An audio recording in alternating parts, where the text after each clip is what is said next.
السلام عليكم ورحمة الله تعالى وبركاته. بسم الله الرحمن الرحيم. الحمد لله رب العالمين، وأفضل الصلاة وأتم التسليم على سيدنا محمد وعلى آله وأصحابه أجمعين. اللهم علمنا ما ينفعنا وانفعنا بما علمتنا وزدنا علما وفقها في الدين برحمتك يا أرحم الراحمين. اللهم أعطنا سؤلنا واقض لنا حوائجنا على الوجه الذي يرضيك عنا برحمتك يا أرحم الراحمين.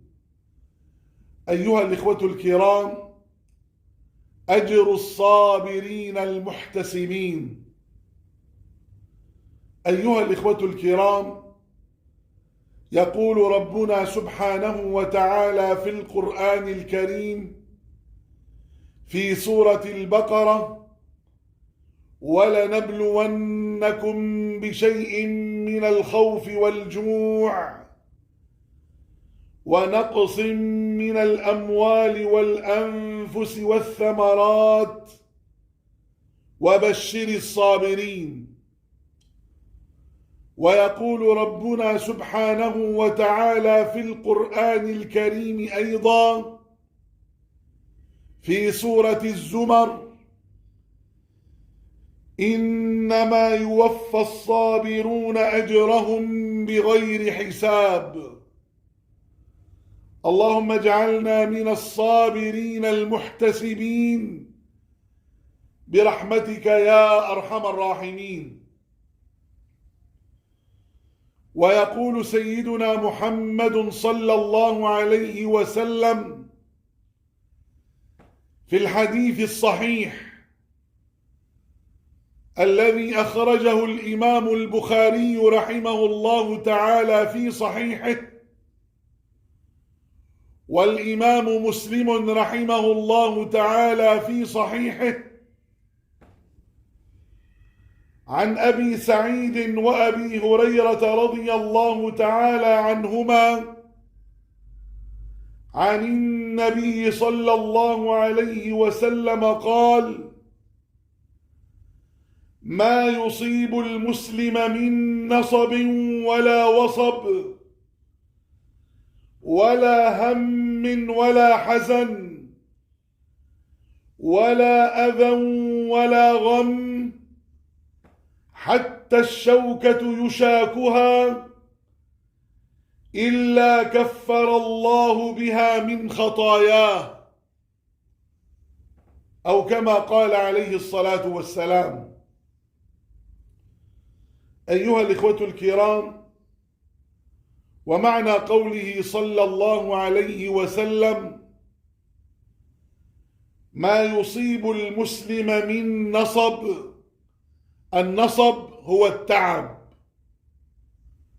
ولا وصب، الوصب هو المرض، أي ما يصيب المسلم من تعب ولا مرض ولا هم ولا حزن ولا أذى أي من الناس ولا غم حتى الشوكة يشاكها إلا كفر الله بها من خطاياه. أسمعتم أيها الإخوة؟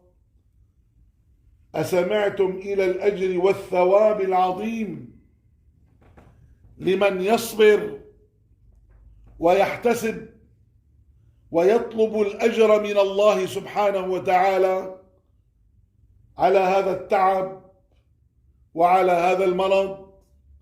كله بأجر أيها الإخوة، كله بأجر، ولكن هنيئا للصابرين المحتسبين. ويقول سيدنا محمد صلى الله عليه وسلم في الحديث الصحيح الذي أخرجه الإمام أبو داود رحمه الله تعالى في سننه: والإمام الترمذي رحمه الله تعالى في سننه وقال حديث حسن عن معاذ بن أنس رضي الله تعالى عنه أن النبي صلى الله عليه وسلم قال: من كظم غيظا وهو قادر على أن ينفذه دعاه الله سبحانه وتعالى على رؤوس الخلائق يوم القيامة حتى يخيره من الحور العين ما شاء، أو كما قال عليه الصلاة والسلام. أسمعتم أيها الإخوة؟ أسمعتم إلى الأجر والثواب العظيم لمن يكظم غيظه؟ قال عليه الصلاة والسلام: من كظم غيظا وهو قادر على أن ينفذه، أي قادر على أن ينتقم ممن أغاظه، دعاه الله سبحانه وتعالى يوم القيامة على رؤوس الخلائق حتى يخيره من الحور العين ما شاء. هنيئا للصابرين المحتسبين. ويقول سيدنا محمد صلى الله عليه وسلم في الحديث الصحيح الذي أخرجه الإمام الترمذي رحمه الله تعالى في سننه وقال حديث حسن صحيح،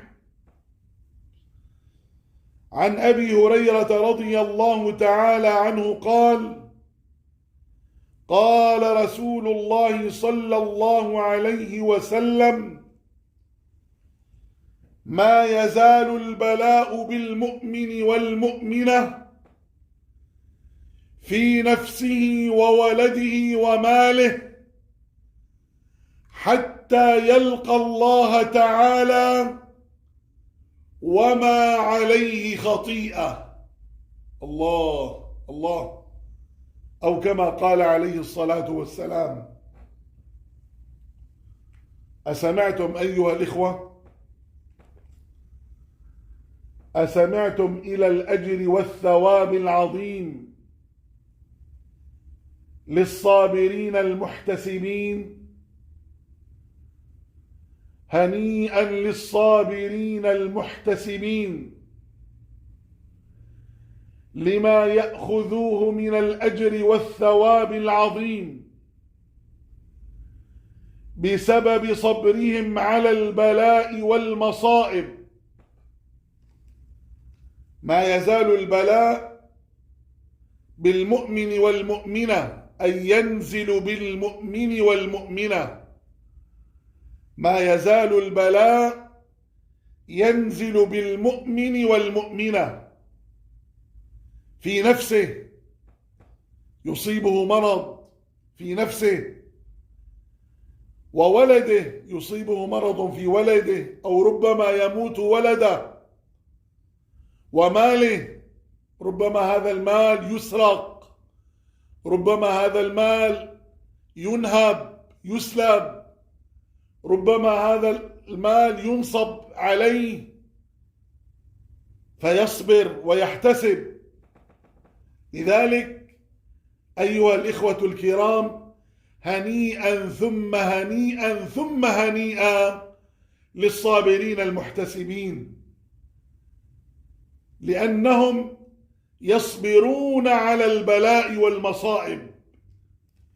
إنهم سلموا أمورهم لله سبحانه وتعالى وامتثلوا أمر الله سبحانه وتعالى وصبروا على البلاء حتى ينالوا البشارة التي ذكرها ربنا سبحانه وتعالى في القرآن الكريم: وبشر الصابرين. يا ترى ما هي هذه البشارة أيها الإخوة؟ وهي أن يدخلهم ربنا سبحانه وتعالى الجنة يوم القيامة بغير حساب ولا سابقة عذاب. قال ربنا سبحانه وتعالى في القرآن الكريم: إنما يوفى الصابرون أجرهم بغير حساب. لذلك من ابتلي فصبر فله الجنة. اللهم اجعلنا من الصابرين المحتسبين برحمتك يا أرحم الراحمين.